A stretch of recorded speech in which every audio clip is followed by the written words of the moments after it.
बहुत समय पहले की बात है। गौतम बुद्ध एक गांव से होकर गुजर रहे थे। उस गांव में एक तालाब था। बुद्ध और उनके सभी शिष्य तालाब के पास आकर रुक गए। तभी वहां एक लड़का अपनी मां के साथ पानी भरने आया। उस लड़के की नजर गौतम बुद्ध पर पड़ी। वह बुद्ध को पहले से ही जानता था। वह जानता था कि गौतम बुद्ध बहुत ज्ञानी हैं और वे सभी के प्रश्नों का उत्तर देते हैं, सभी के समस्याओं का समाधान भी बताते हैं। वह उनके पास गया और बोला, मैं बहुत बड़ा कुछ करना चाहता हूं, लेकिन जब मैं कुछ करने का प्रयास करता हूं तो मैं उस कार्य को पूरा नहीं कर पाता हूं। मुझे समझ नहीं आता है कि मैं कहां गलती कर रहा हूं। इसीलिए मैं आपसे यह प्रश्न पूछना चाहता हूं कि लक्ष्य को प्राप्त करते समय ऐसी कौन सी कठिनाइयों का सामना करना पड़ता है जिसको पार करने के बाद ही कोई व्यक्ति सफल हो सकता है। बुद्ध उस लड़के की ओर मुस्कुराते हुए देखकर बोले, जब तक तुम अपने लक्ष्य की ओर कदम नहीं बढ़ाते हो तब तक सफलता से जुड़ा हर प्रश्न, हर उत्तर अधूरा है। महात्मा बुद्ध ने इस उपदेश को समाप्त कर अपने सभी शिष्यों के साथ आगे की यात्रा जारी रखी। उस लड़के ने भी अपनी मां के साथ घर लौटने का निर्णय किया और घर वापस आ गया। अगले दिन जब वह लड़का अपनी मां के साथ वापस तालाब पर पानी भरने आया तो उसने देखा कि कल तालाब में जो कमल की केवल कलियां थीं, वे आज पूरी तरह से खिल चुकी थीं। उसकी मां को इस पर यकीन नहीं हो रहा था। उसने अपनी मां से कहा, बेमौसम इतने सारे फूल का एक साथ खिलना, ऐसी घटना तो मैंने आज तक नहीं देखी। यह सब बुद्ध के यहां आने के कारण हुआ है, अर्थात यह उनका ही प्रभाव है। उस समय वह लड़का सोचने में खो गया। उसने तुरंत ही तालाब से एक कमल का फूल तोड़ा और मन में यह सोचना शुरू किया कि यदि तालाब की यह खूबसूरती बुद्ध के प्रभाव के कारण है तो मुझे बुद्ध से जरूर मिलना चाहिए। शायद वह मुझे कुछ सीखने के लिए संकेत देना चाह रहे हैं। सोचते सोचते उसने तय कर लिया कि वह महात्मा बुद्ध से जरूर मिलेगा और महात्मा बुद्ध की वो आवाज मन में गूंज रही थी, तुम लक्ष्य की ओर कदम नहीं बढ़ाओगे तब तक सफलता से जुड़ा हर प्रश्न, हर उत्तर अधूरा है। तब उस लड़के ने कमल का फूल एक मटके में रख लिया और उसने यह निश्चय किया कि वह बुद्ध से मिलकर ही रहेगा। उसके मन में जो भी प्रश्न थे उनके उत्तर जानने का उसने निश्चय किया। उस लड़के ने तुरंत ही अपनी मां से कहा, मैं बुद्ध से मिलने जा रहा हूं, वे बहुत आगे तक नहीं गए होंगे। अगर मैं जल्दी जल्दी चलूं तो एक दिन में ही मैं उन तक पहुंच जाऊंगा और एक दो दिन में मिलकर घर वापस आ जाऊंगा। उसकी मां ने उसे बहुत समझाने की कोशिश की, लेकिन वह लड़का नहीं माना और तुरंत ही सफर की तरफ निकल पड़ा। वह मार्ग पर बहुत ही तेजी से चल रहा था। बहुत कम समय में ही उसने अपने गांव को पार कर लिया। चलते चलते उसकी थकान बढ़ रही थी, जिससे उसकी रफ्तार कम होने लगी थी, लेकिन उसने हार नहीं मानी। धीरे धीरे चलता रहा और चलते चलते जंगल में पहुंच गया। जंगल को देखकर उसके मन में डर उत्पन्न हुआ। उसने सोचा कि मैंने आज तक जंगल पार नहीं किया है और इस जंगल में कई जंगली जानवर भी हैं। यदि मैं रास्ता भटक गया तो मैं बुद्ध तक कभी नहीं पहुंच पाऊंगा, और यदि मैं किसी गलत रास्ते पर चला गया तो मुझे कम से कम 2 दिन और लगेंगे बुद्ध तक पहुंचने के लिए, और यदि वह मुझसे बहुत आगे निकल जाते हैं तो मुझे बाकी रास्ते भी पता नहीं चल पाएंगे और फिर मैं उनसे कभी नहीं मिल पाऊंगा। वह लड़का इसी सोच विचार में डूबा हुआ था। तभी उसने देखा कि उसी रास्ते से एक घोड़े की सवारी आ रही थी। लड़के ने उस घुड़सवार से कहा, क्या तुम मुझे जंगल पार करवा दोगे? मुझे बुद्ध से मिलना है और मुझे ये कमल उन्हें देना है। इस पर घुड़सवार ने कहा, मैं आपको जंगल पार नहीं करवा सकता, लेकिन मैं आपकी मदद कर सकता हूं। यह कमल वाला मटका मैं बुद्ध तक पहुंचा सकता हूं। उस लड़के ने फिर सोचा और विचार किया, यदि मैं पैदल चलूं तो बहुत समय लगेगा और शायद मैं बुद्ध से मिल न पाऊं, लेकिन यदि मैं इस मटके को घुड़सवार को दे दूं तो वह बहुत जल्दी बुद्ध तक पहुंचा देगा। इससे मेरा काम आसान हो जाएगा और मैं जो मन में चाहता हूं वो भी पूरा हो जाएगा। काफी देर सोच विचार करने के बाद वह निर्णय लिया कि वह मटके वाला कमल घुड़सवार को दे देगा। वह उस मटके को उस घुड़सवार के हाथों सौंपने ही वाला था कि तभी उसे याद आया कि इस कमल को बुद्ध तक पहुंचाने के पीछे उसका क्या उद्देश्य था। वह किस उद्देश्य से यह कमल बुद्ध के पास ले जा रहा है। तभी उसके मन में एक और विचार आया कि अगर मैं यह मटके वाला कमल लेकर बुद्ध तक नहीं पहुंचा तो मेरे प्रश्नों का उत्तर मुझे कैसे मिलेगा। और हो सकता है कि मेरे जीवन में यह एक ही मौका है जिससे मैं बुद्ध से मिल सकता हूं और अपने सभी प्रश्नों के उत्तर जान सकता हूं। यह सोचकर उसने निर्णय लिया कि वह यह मटका नहीं देगा, मैं इसे खुद ही उन तक पहुंचाऊंगा। काफी कुछ सोचने के बाद वह घुड़सवार से कहता है, मैं यह मटका खुद ही उन तक पहुंचाना चाहता हूं, क्योंकि उनसे मिलना मेरे लिए बहुत जरूरी है। मेरे मन में कई प्रश्न हैं जिनके उत्तर मुझे उनसे जानना है, इसलिए मैं यह मटका खुद ही उन तक ले जाऊंगा। आपका बहुत बहुत धन्यवाद, आपने मेरे लिए इतना समय निकाला। कृपया मुझे आगे का रास्ता बता दीजिए, मैं उसी रास्ते से चला जाऊंगा। घुड़सवार ने उसे आगे का रास्ता बता दिया तो वह उसी रास्ते पर चलने लगा। अब शाम होने की बेला थी और उसके मन में अनेक सवाल उठने लगे। शाम के समय अगर वह जंगल में भटक गया तो क्या होगा, बुद्ध से कैसे मिल पाएगा, और अगर मिल न पाया तो क्या उसकी यात्रा बेकार हो जाएगी। ऐसे सोचते हुए उसे पछतावा होने लगा। वो मन ही मन खुद को कोसने लगा और मन ही मन कहने लगा, शायद अच्छा होता अगर मैंने इस मटके को उस घुड़सवार को सौंप दिया होता, तो इससे कम से कम वह बुद्ध तक पहुंचाकर वो अपने घर भी लौट जाता। उस लड़के के मन में तरह तरह के विचार घूम रहे थे कि ऐसा होता तो क्या होता, वैसा होता तो क्या होता, अगर रास्ता भटक गया तो क्या होगा। जब उस लड़के की नजर कमल की ओर पड़ी तो उसे बुद्ध की याद आई। बुद्ध के चेहरे पर उसने एक ठहराव और अप्रतिम शांति देखी थी। उनकी मुस्कान ने उसमें प्रेरणादायक ऊर्जा का संचार किया था। उसने समझा कि उसकी यात्रा का उद्देश्य न केवल बुद्ध से मिलना है, बल्कि उनसे बहुत कुछ सीखना भी है। उसके मन में बुद्ध से मिलने की तीव्र इच्छा फिर से जागृत हो गई और वह अब निश्चित था कि वह अपने मार्ग पर आगे बढ़ेगा। जब उसने जंगल की सीमा को पार कर लिया तो उसने महसूस किया कि जब जब वह अपने उद्देश्य को याद करता है तो रास्ते की मुश्किलें कम होती जा रही थीं। यह घटना सिर्फ उस लड़के की कहानी नहीं है, बल्कि यह हर व्यक्ति के साथ होती है। जब हम अपने उद्देश्य को याद रखते हैं तो हमारे मार्ग में आने वाली रुकावटें छोटी पड़ जाती हैं और हम उन्हें आसानी से पार करके अपने लक्ष्य की ओर बढ़ते हैं। इसके बाद उस लड़के को यह एहसास हुआ कि उसे अपना उद्देश्य याद रखना है और धीरे धीरे आगे बढ़ते रहना है। उसने सभी चिंताओं को छोड़ दिया और आगे बढ़ता गया। हालांकि चलते चलते वह काफी थक चुका था और जब उसने जंगल को पार किया तो उसे एक छोटी सी कुटिया दिखाई दी। उस कुटिया में एक सुंदर लड़की रहती थी। वह लड़का थक चुका था और जोरों की प्यास महसूस कर रहा था। वह कुटिया में चला गया और वहां पर उस लड़की से पानी मांगा। उस लड़की ने उस लड़के को पानी पिलाया और लड़के से पूछा, वो इस तरह क्यों भटक रहा है। तो उस लड़के ने उत्तर दिया कि वो बुद्ध के ज्ञान का अभिलाषी है और वो उनसे मिलना चाहता है। तभी उस स्त्री ने लड़के से पूछा, आखिर तुम बुद्ध से मिलना क्यों चाहते हो। तब वह लड़का कहता है, मेरे मन में बहुत सारे प्रश्न हैं जिनका उत्तर जानने के लिए मैं उनसे मिलने जा रहा हूं। वह लड़का अपनी बातें कह रहा था, जबकि दूसरी ओर उस लड़की के मन में उस लड़के के प्रति प्रेम जाग रहा था। मन ही मन वह लड़की उसे पसंद करने लगी थी। वह लड़की उस लड़के को रोकना चाहती थी और उससे कहती हैं, आज तुम यहीं रुक जाओ, वैसे भी शाम होने को है और बहुत जल्द रात भी होने वाली है। ऐसे में तुम कहां जाओगे, इससे अच्छा है कि आज की रात तुम यहीं रुक जाओ। उस लड़की की बातों को सुनकर वह लड़का समझ चुका था कि वह उसे पसंद करने लगी है। वह लड़का उस लड़की की सुंदरता को मन ही मन निहारते हुए सोच रहा था, मैं इससे विवाह कर लूं तो मेरा जीवन संभल जाएगा और जीने में आनंद भी आएगा। उस लड़के ने सोचा, वैसे भी मैं आज रात महात्मा बुद्ध से मिल नहीं पाऊंगा, तो क्यों ना मैं यहीं पर रुक जाऊं। फिर उसने जवाब देते हुए कहा, मैं कुछ देर में सोचकर बताता हूं। लड़का इस विषय में सोचता रहा। तब तक उसके मन में फिर से महात्मा बुद्ध की वो बात याद आई।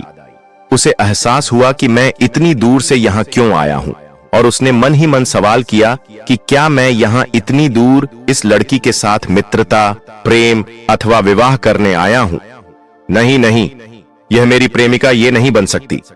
क्या भरोसा आज को इसका मन मेरे पर आया है। कल किसी और पर आ जाएं।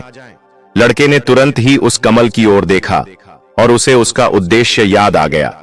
उसने जल्दी से निर्णय लिया कि वह आगे अपनी लक्ष्य की ओर कूच करेगा। उसने लड़की को मना किया और अपने मार्ग की ओर प्रस्थान किया। जब वह आगे की ओर बढ़ने लगा, तभी उसे अपने निर्णय पर अफसोस होने लगा। उसे ऐसा लग रहा था कि अगर मुझे बुद्ध ना मिले तो उसके हाथ से वह लड़की भी चली जाएगी। उसे इस बात का बहुत दुख था। फिर भी वह आगे बढ़ता गया। कुछ दूर जाने के बाद जब उसका मन शांत हुआ, तब उसे यह एहसास हुआ कि यदि वह उस स्त्री के पास रुक जाता तो वह अपने उद्देश्य में कभी सफल नहीं हो पाता और उसकी यह यात्रा बेकार हो जाती। उसको तब एक और बात का स्मरण हुआ कि कोई भी वस्तु या व्यक्ति जो हमें अपने उद्देश्य से भटकाने का प्रयास करे, उससे तुरंत ही दूरी बना लेनी चाहिए और हमें अपना उद्देश्य याद रखना चाहिए। वह लड़का सोच विचार करते हुए आगे बढ़ रहा था। तभी मार्ग में एक बुजुर्ग आदमी से मिला। उसने बुजुर्ग से पूछा, बाबा, क्या आपने इस मार्ग से बुद्ध को जाते हुए देखा है? पिछले गांव में किसी ने बताया कि वह इसी मार्ग से आगे बढ़े थे। क्या आप बता सकते हैं वह किस तरफ गए हैं? उस बुजुर्ग व्यक्ति ने उस लड़के से कहा, तुम्हें कोई गलतफहमी हुई है। इधर से कोई भी आर्षि मुनि नहीं गए हैं। हो सकता है कोई और मोड़ हो जिस पर तुमने ध्यान नहीं दिया हो और उस रास्ते से वे मुनि चले गए हों। यह सुनकर वह लड़का घबरा गया। अभी कुछ ही घंटे पहले ही उसने उस बस्ती को पार किया था। अगर वह वापस गया तो काफी समय लग जाएगा और अंधेरा भी होने को है। उसके रहने के लिए कोई जगह भी नहीं है और ना ही उसके पास कुछ खाने के लिए बचा है। इससे उसकी पूरी यात्रा बेकार हो जाएगी। मुझे तो लगता था कि मैं बुद्ध से मिल पाऊंगा, लेकिन अब लगता है कि उनसे मिलना इस जन्म में तो संभव नहीं है। इस प्रकार के कई विचार उस लड़के के मन में उमड़ने लगे थे। वह लड़का खुद पर संदेह करने लगा। जैसे ही उसके मन में इस प्रकार के विचार उत्पन्न हुए, मानो उसके पैरों में किसी ने बेड़ियां डाल दी हो। वह बार बार केवल एक ही बात सोच रहा था, आखिर मुझे वह क्यों नहीं दिखाई दिया? मैं बार बार एक ही गलती क्यों करता हूं? मुझसे इतनी बड़ी गलती कैसे हो गई? वह लड़का सर पकड़कर वहीं बैठ गया। कुछ देर तक तो उसे कुछ समझ नहीं आ रहा था। तभी उस लड़के को उसकी मां की बात याद आई कि हर गलती में कोई न कोई सीख छुपी होती है जो हमारे जीवन को और भी बेहतर बनाती है। और इस बात को सोचते ही उसका मन पूरी तरह से शांत हो चुका था और वह लड़का बार बार अपने मन में एक ही बात दोहरा रहा था कि हर गलती में सीख छुपी होती है और वह हमें और बेहतर बनाने आती है। उसने अपनी गलती को स्वीकार किया। हाँ, मुझसे गलती हो गई है। मैं जल्दीबाजी में बिना सोचे समझे मार्ग में आगे बढ़ रहा था। जैसे जैसे लोगों ने कहा, उसी तरह से वह आगे की ओर बढ़ता गया। उसकी गलती स्वीकार करते ही उसका मन शांत हो गया। उसकी आशा अब निराशा में बदल चुकी थी। वह एक पेड़ के नीचे बैठा हुआ था। तभी उसने देखा कि कुछ जानवर नदी से पानी पी रहे थे। यह सब देखकर उस लड़के को याद आया कि जब वह पहली बार बुद्ध से मिला था तो वह पानी के पास मिला था और बुद्ध के साथ उनके कई शिष्य भी थे। सभी को पानी की जरूरत तो पड़ेगी ही। इस बात पर उस लड़के को तुरंत यह समझ में आया कि बुद्ध भी उसी रास्ते से भ्रमण कर रहे होंगे। तभी उसने सोच विचार कर तय किया कि वापस जाने से अच्छा है क्यों न मैं नदी के किनारे किनारे होते हुए आगे की ओर बढ़ता रहूं। ऐसा सोचते ही उसने तुरंत रास्ता बदल दिया और अब नदी के रास्ते आगे बढ़ते गया। जैसे जैसे वह आगे बढ़ता गया, उसका मन और भी हल्का होता गया। इस अनुभव के साथ उसने महसूस किया कि जब मन शांत होता है तो हमारा मन बहुत हल्का हो जाता है। हम जल्दबाजी नहीं करते और न ही किसी में या खुद में कमियां ढूंढते हैं। हमारी बुद्धि पहले से बेहतर काम करने लगती है। उसने यह भी महसूस किया कि खुद से शिकायत करना एक बहुत बड़ी कमी है जो हमें दुख और पीड़ा देती है। चलते चलते उसके मन में यह विचार आया कि यदि वह अपने गांव में ही रुक जाता तो यह सारे अनुभव कभी नहीं होते। ऐसा सोचते सोचते वह मार्ग में आगे बढ़ता गया। तभी अचानक उसकी नजर बुद्ध के कुछ शिष्यों पर पड़ी। उन्हें देखकर वह बहुत खुश हुआ। उनके शिष्यों को देखकर वह तेजी से आगे बढ़ा और अंत में बुद्ध तक पहुंच गया। जब वह बुद्ध से मिला तो उन्हें प्रणाम किया और तुरंत ही उन्हें कमल का फूल भेंट किया। बुद्ध उस कमल के फूल को अपने हाथों में लेते हुए बोले, बहुत सुंदर, यह कमल पूरी तरह खिल चुका है। 2 दिन पहले ही तुमने मुझसे पूछा था कि लक्ष्य को पार करने के लिए कौन सी कठिनाइयों को पार करना पड़ता है।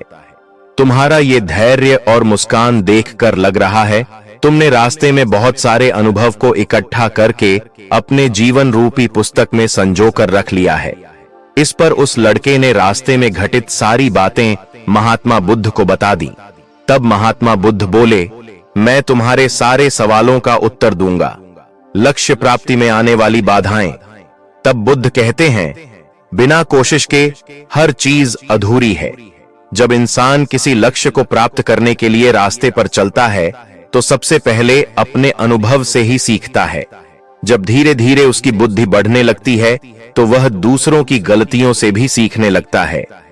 जीवन में लक्ष्य प्राप्ति के लिए एवं किसी उद्देश्य में सफलता प्राप्त करने के लिए हमें उस रास्ते पर चलना पड़ेगा, तभी हम सफलता प्राप्त करने के रहस्य को जान पाएंगे। हर लक्ष्य को हासिल करने में कुछ चुनौतियां आती हैं और इनका समाधान करने के बाद ही हम अपने लक्ष्य तक पहुंच सकते हैं।